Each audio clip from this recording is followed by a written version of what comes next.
मैं नोएडा में जॉब करता हूँ। बात आज से करीब 10 साल पहले की है, जब मैं कॉलेज में फाइनल ईयर में था और हॉस्टल में रहकर पढ़ाई किया करता था। मेरी खाट मतलब चारपाई जिस पर मैं सोता था बिल्कुल टूट चुकी थी। मेरे पास कुछ पैसे थे तो मैं दूसरी खाट लेने के लिए बाजार की तरफ निकला, मगर वहाँ जाकर पता चला ये उतने पैसे भी नहीं थे, इनसे तो एक पुरानी खाट भी नहीं आ सकती थी। दूसरी दुकान पर पूछने गया तो वहाँ भी उतने में कुछ नहीं मिला। पर दुकान के बगल वाले घर से एक आदमी मुझे लगातार देखे जा रहा था। जब मैं बाहर निकला वो आदमी बोला, मेरे यहाँ पुरानी खाट पड़ी है, मेरे तो किसी काम की नहीं है, तुम्हें चाहिए तो सस्ते में दे दूंगा। उसने खाट दिखाई, वो एकदम सही हालत में थी, जैसे नई हो, पर उस आदमी ने ज़्यादा पैसे नहीं मांगे। ये देखकर मुझे हैरानी हुई, मगर अपना फ़ायदा होते देख मैंने कुछ नहीं कहा। रात खाना खाने के बाद मैंने राहत की सांस ली। ये अब सोने का तो ठिकाना हुआ कम से कम। थोड़ी देर टहलने के बाद बिस्तर लगाकर मैं सोने चला गया। सोते सोते मुझे ऐसा लगा कि अचानक ही मुझे कोई धक्का दे रहा है और मुझे किसी खाई में धकेल रहा है। पूरा शरीर दर्द कर रहा था। चीखते हुए मेरी नींद खुली तो मैं पसीने से लथपथ था।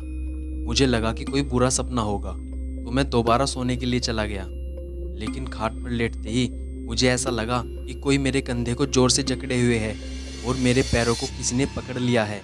दोबारा से मेरा पूरा शरीर दर्द करने लगा। मैं चाह कर भी उठ नहीं पा रहा था।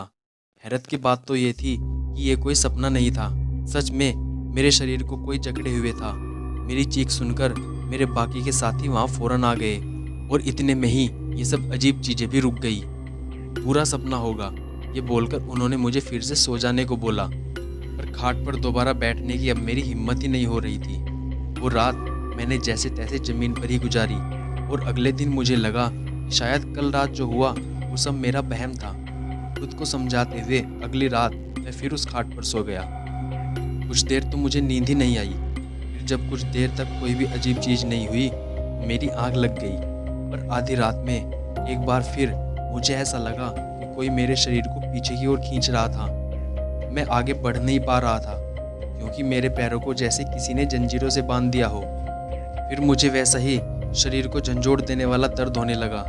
मैं चीखता, इससे पहले मुझे एक आवाज़ सुनाई दी, एक बूढ़ी औरत की आवाज़, गुस्से से भरी हुई। मेरी जगह और आखिर क्यों आए तुम? ये मेरा बिस्तर है, निकल जाओ यहाँ से। बहुत देर तक ये आवाज़ मेरे आसपास ही भटकती रही, फिर इतने पास आ गई कि लगा मेरे दिमाग से ही निकल रही हो। शरीर के साथ साथ अब मेरा सर भी दर्द के मारे फटा जा रहा था। तब अचानक मुझे लगा कि मुझे कोई बुला रहा हो।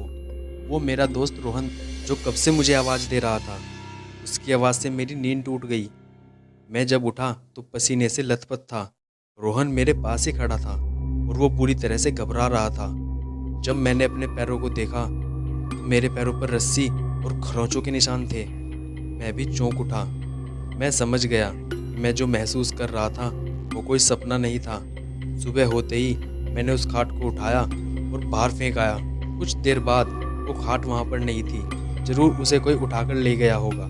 अगली रात मैंने ज़मीन पर ही गुजारी, लेकिन उस खाट का ख्याल मुझे सोने ही नहीं दे रहा था। थोड़ी बहुत नींद लेकर जब मैं सुबह उठा तो उस खाट के साथ एक आदमी घर के बाहर खड़ा हुआ दिखा, जो कि गुस्से से भरा हुआ था कि आखिर क्यों मैंने इतनी खतरनाक खाट यूं ही खुले में छोड़ दी। झटके, दर्द और बुरे सपने, क्या क्या नहीं देती है खाट। ये सब बोलकर वो खाट वहीं छोड़ गया। मुझे इतना तो समझ आ रहा था कि ये मेरा वहम नहीं है और इस खाट में वाकई कुछ गड़बड़ है। मैं उस खाट को अंदर ले गया और दोबारा उस पर सोने का सोचा कि पता कर सकूं कि आखिर वो आवाज़ किस बूढ़ी औरत की थी। लेकिन ये मेरी ज़िंदगी की सबसे बड़ी गलती थी। इस बार न शरीर में दर्द हुआ और न ही झटके लगे और जल्दी नींद भी आ गई। पर थोड़ी ही देर में उस औरत की आवाज़ फिर आई। चिल्लाते हुए उसने बोला, फिर आ गए, आखिर क्यों मुझे चैन से सोने नहीं देते? ये मेरे सोने की जगह है, जाओ यहाँ से। ये सुनते ही फिर से मेरे शरीर में दर्द होने लगा। ऐसा लग रहा था जैसे मैं कहीं बहुत ऊपर से नीचे गिर रहा हूँ। थोड़ी देर बाद ये सब रुक गया। अब ऐसा लगने लगा जैसे खाट हवा में झूल रही हो, जैसे कोई उसे अपने कंधों पर उठाए ले जा रहा हो। सहमा जा रहा था। डर ने जैसे चारों ओर से मुझे घेर लिया था। मैं नींद में था फिर भी सब महसूस कर पा रहा था। अचानक मेरी सांसें घुटने लगी। मैंने सर नीचे करके देखा तो खाट के चारों ओर से आग लगी हुई थी। मैंने चिल्लाने की कोशिश की मगर गले से आवाज ही नहीं निकल रही थी। लेकिन उसके कुछ पलों के बाद मेरे हाथ और पैर आज़ाद हो गए। मैं तुरंत उठकर बैठा, लेकिन मैंने जो देखा उससे मेरे रोंगटे खड़े हो गए। एक डरावनी सी बूढ़ी औरत ठीक मेरे सामने बैठी थी। उसे देखते ही मैं चिल्ला उठा और मेरी नींद टूट गई। कांपते हुए चारों ओर देखने लगा, पर अब सब एकदम नॉर्मल था। बस मेरे पूरे शरीर पर घाव थे। मैं समझ चुका था कि ये किसी बूढ़ी औरत के सोने की जगह थी, जो शायद अब इस दुनिया में नहीं है। उसे यहीं सोना पसंद है।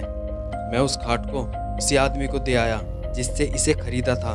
उसे इन सब चीज़ों के बारे में बताया तो ये मालूम हुआ कि उसकी माँ ने कुछ ही दिन पहले इस खाट पर दम तोड़ा था। उसके बाद से वो खाट उसने अपने कमरे में ही खाली पड़ी रहने दी ताकि उसकी माँ अब चैन से सो सके।